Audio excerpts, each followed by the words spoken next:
Hello again, my dear students, and welcome to the second chapter. Or maybe let me say that this is the second half of the first chapter, because we are still dealing with sensors, but we are turning to a new technology of sensors.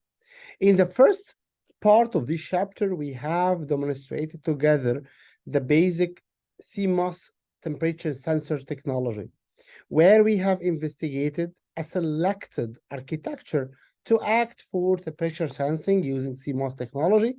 And then we start to investigate together different sensing aspects in terms of sensitivity, limit of sensing, how you can change the limit of sensing to utilize the maximum sensing performance, and so on. And even we demonstrate the impact of adding more and more differential amplifier on the circuit, and to what extent that this is a sophisticated architecture that add to the power budget of the circuit, and so on. Now we are going to turn to a totally different topology, but still under sensing.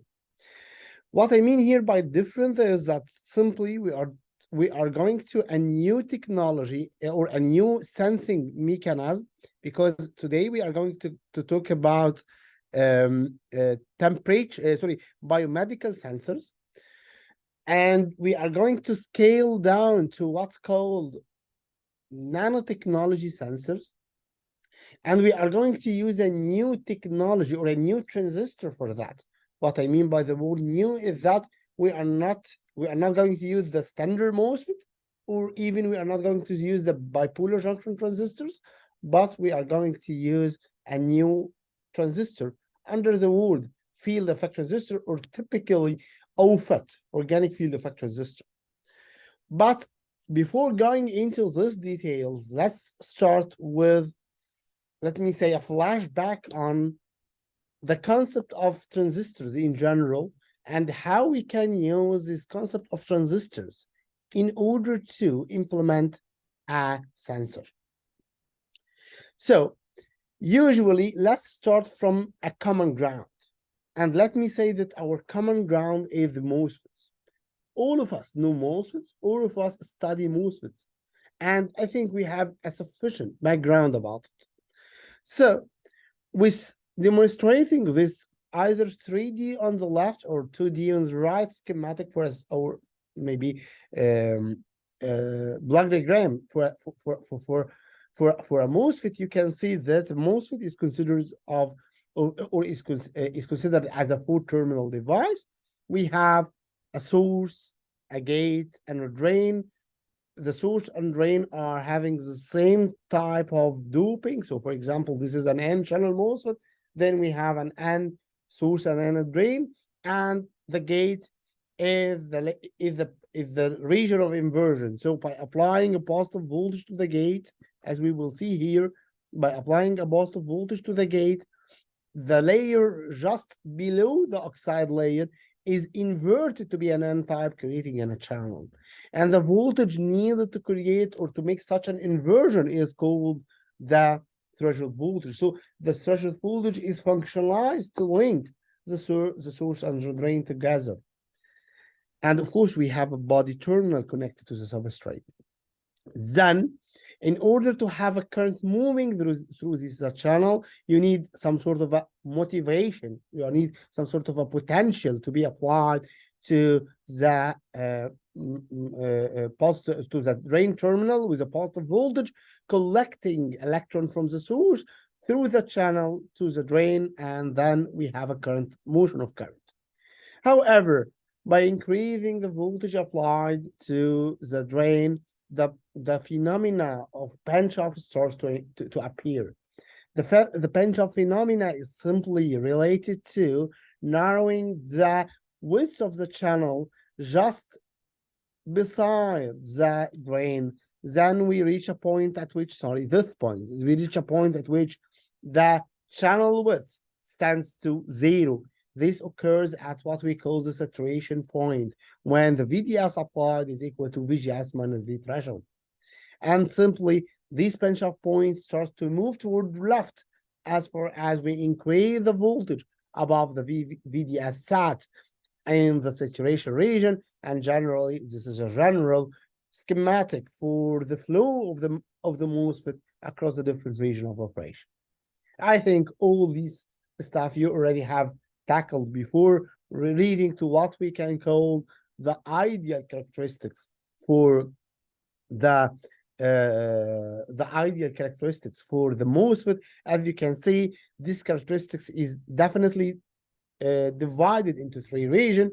The first region is obviously the region where the threshold voltage is the gate voltage is still below the threshold, what we call the sub-threshold region. We will consider this region in more detailed manner later on when we discuss the field effect transistors. So we have the cutoff region, which we typically say that it's zero current region. But again, please remember that this is some sort of an ideal or hypothetical characteristics. Then we have a linear or a triad region where the relation between the voltage and the current, I mean, the VDS, the voltage between the drain and source, and the current, which is the current moving into the drain, is linearly proportional or nearly linearly proportional. And finally, there is a saturation region.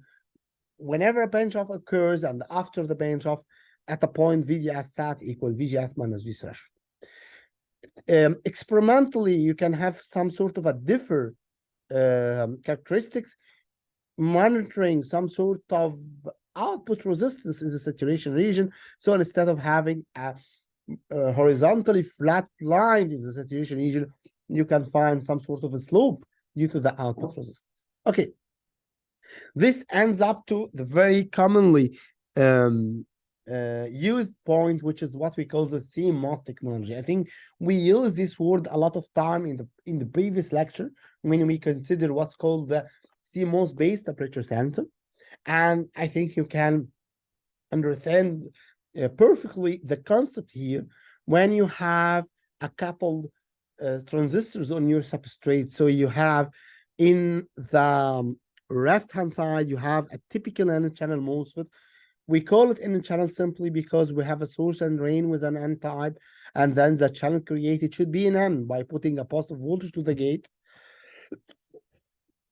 I'm sorry for that. And then on the right-hand side, we generated an N-well, doped N-well with P doping in the source and in the drain, connecting in between a channel, which is a P channel. So we have an N channel MOSFET, a P channel MOSFET, and the coupling between them is under the word of complementary metal oxide semiconductor technology, or what we call generally the CMOS technology.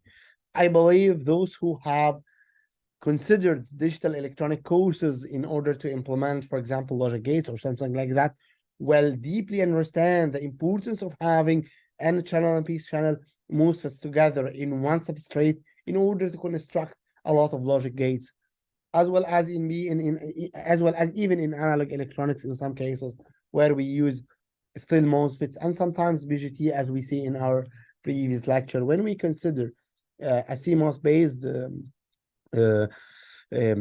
temperature sensor using BGT. So generally, this is the CMOS technology. But if you remember my previous words, so in this CMOS technology, maybe if you remember my words in the beginning of the lecture, I told you that we are not going to use this CMOS technology in this typical form when we are going to make a sensor. Maybe the question to be answered now, why we are not going to use this technology and we are going to use a different technology of a MOSFET. To answer this question simply, my dear students, we have to return to the concept of sensing. So generally in a sensing process, you need to interface your physical change to be reflected into an electrical change. What I mean by the interface, I mean interfacing port. So, for example, if I told you that I need to measure temperature or whatever it is, then they should be an interfacing element that convert this temperature into a voltage change. If you remember, this was the VPE, for example, in the previous example in chapter 1. Now, if I told you, okay, I need to measure, for example, the percentage of glucose in blood, for example, or the percentage of lactate in blood, which will be one of the examples we are going to demonstrate in the lecture later on. So if I told you that, okay, I need to measure the percentage of lactate in blood, then in this device, there should be an interfacing surface that interface between the blood particle to be measured and the device. So due to this interface, there is a physical change to be measured and to be converted into voltage, current, resistance, capacitance, whatever it is. So this is typically one of the cases that we have to consider whenever we are constructing a sensor. The idea is our CMOS technology is what we can call, my dear students, an isolated technology. What I mean by isolated is that all your materials are isolated in the device. For example, the source is isolated by this metal electrode. So when you are going to make an interfacing with the source, you will be obstacled by this metal electrode. The gate is already isolated due to oxide and a metal contact. Same applied for the drain. So you don't have this interfacing surface that can interface between your physical measurement and your device. So still we are relying on the concept of a MOSFET, or sorry, a concept of a transistor. Why? Because the transistor is a very fundamental element, either to giving us a linear variation or an on-off variation. And if you return historically to the concept of transistor, you can pick up this. So if it's an on-off phenomena, we call this digital electronics. If it's a linear variation, we call this analog electronics. So we have to use this somehow in our sensing topology, either to have an on-off switch, so we can use transistor to make an on-off switch, or in order to make a linear variation switch, like for example temperature or whatever. So whenever the physical phenomena change, change the voltage or the current or whatever change in corresponding. So this will be one of the concepts toward the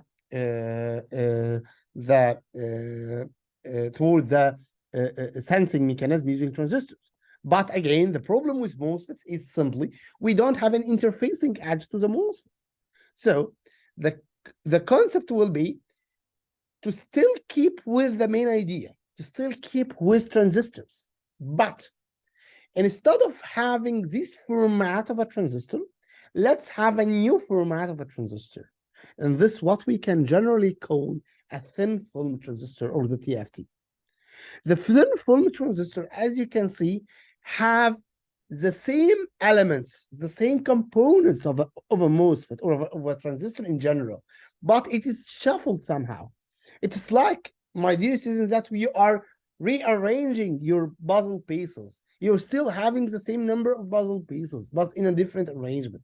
So as you can see here, we have a source and drain, but we impose or we deposit the semiconductor, which are the environment or the medium where we will have the channel above this source on the drain, and then the conducting and then the insulator is hidden inside the device, and the gate is in the bottom. So for example, this we call it a top contact bottom gate topology. You can see the contacts, the source and drain are in the top, and the gate is in the bottom.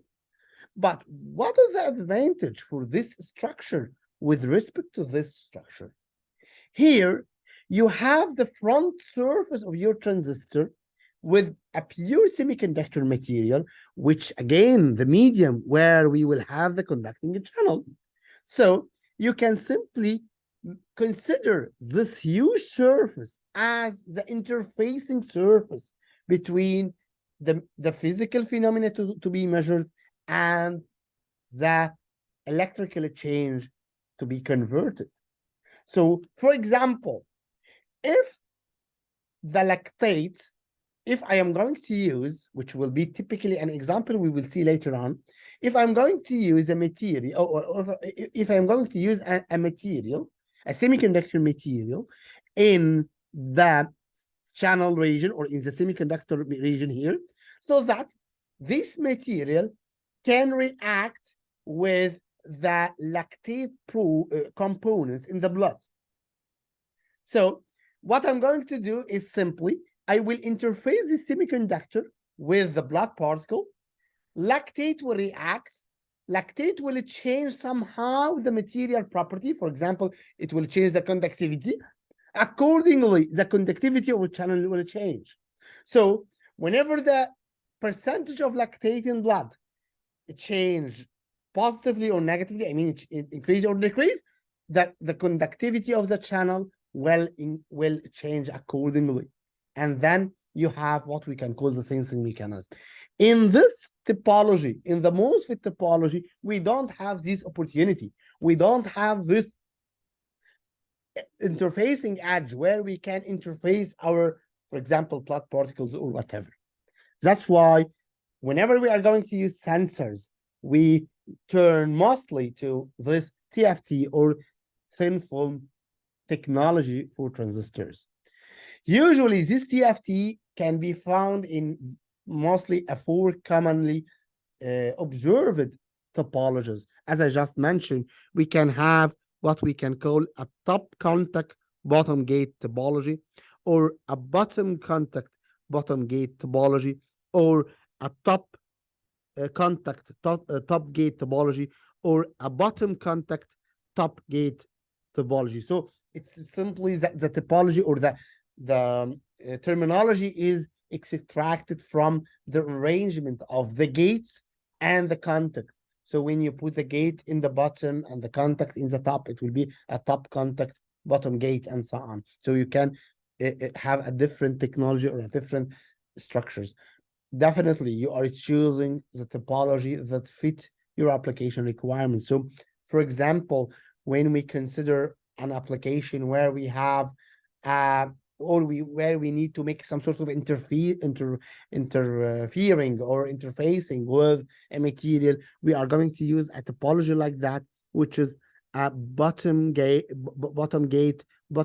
topology, so that we have a semiconductor interfacing on the front of the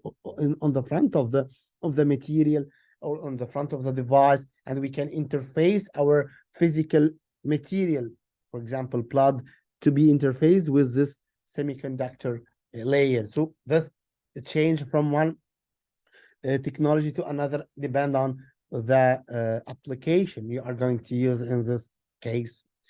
Generally speaking, here we can introduce a very important and a very booming word nowadays, what we can call an organic electronics. I think most of you know the term of organic electronics. We can now see some commercial products with that. For example, if you are going to buy a TV now, you will find what we can call an OLED technology, or the organic light emitting diode technology. So organic electronics is around nowadays.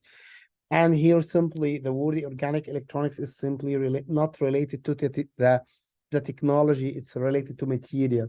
So we are going to use the same topology. For example, here we are using, for example, top contact bottom gate technology. As you can see, the contact in the top, the source and drain are in the top, and the gate is in the bottom of the device. So it's a top contact bottom gate technology. But the mainly difference between the device on the left and the device on the right is simply the type of the material we are going to use. So in the left side, we are using standard inorganic semiconductors. For example, silicon, we can use IGZO, indium gallium zinc oxide, which is one of the top famous inorganic semiconductors in this technology. It is widely used for fingerprint sensors and for other application as well. And on the other side, you can use this, or you can have the same topology, the same architecture, but with applying organic electronic materials. For example, we can find a PMMA, which is a very famous polymer-based organic material. Here it acts as an insulator. We can find polyaniline, for example, as a semiconductor. We can find also pentacene as a semiconductor. Here, there are a family of materials for an organic. Of course, in order to go into organic materials or organic devices, this need a sufficient background in chemistry, which we are not capable to do. So this will not be part of our course to understand or to go deeply into the organic materials properties. We are going just to make a very shallow introduction in terms of electrical properties, and that's all. We will deal with these materials as we deal with inorganic materials, just in terms of some macroscopic parameters, like for example, the mobility, the electron mobility, the hole mobility, and so on, the conductivity and so on. But you can go into more deep organic electronics courses, where you have to have some sort of a sufficient chemistry background in order to understand the physics beyond these structures. But usually, whenever we are considering a biomedical application, we are going toward what we can call an organic materials or organic electronics. This is simply to avoid toxicity in the material. Definitely, whenever you are using or whenever we are building a biomedical sensor, we have to have it in a form of a non-toxic sensor, of course. And of course, this also to make some sort of a compatibility with the materials to be measured. For example, to search for a material that can react with glucose or with lactate or with some sort of proteins or whatever, it's easy to make it with organic materials. Again, this is more toward biology and chemistry, so I will not go deeply with that. But now, how we can use this in order to make an organic sensor or organic nanotechnology based sensor. Here in a very interesting paper, I recommend you to read it in details. Here, this paper is simply locating or utilizing the utilization of FET to measure lactate in blood. The process is very simple. The process is to find an organic material that react with lactate. So whenever you impose lactate to this surface, this will be your interfacing surface in the sensor. Whenever you impose lactate to the sensor, then the properties of the lactate, the properties of the semiconductor material will differ.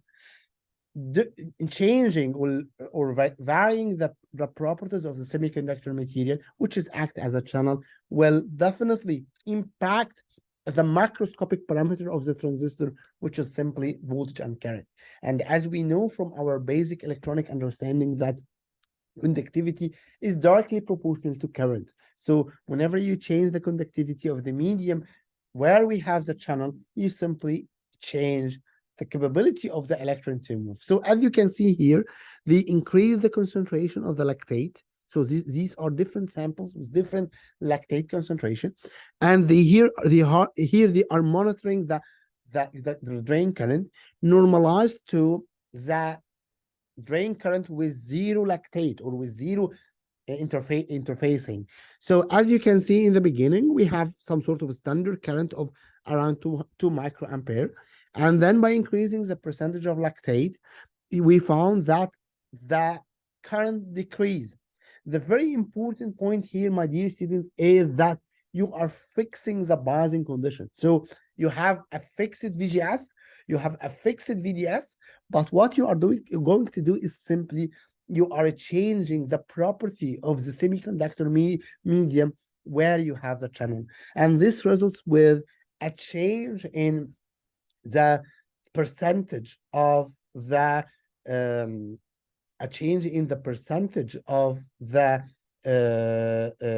current flowing from the drain to the source, and that leads to this decrease in the current. So now you convert the change into the lactate to change in the current flowing in the transistor. And this is typically the sensing process. If you remember the first slide in our previous lecture, we mentioned that the definition of sensor is a device that converts a physical phenomena into an electrical variation. This is typically what we do now. We vary that, or we convert the change in the percentage of lactate into a change in the current, and this typically what we can call a sensor.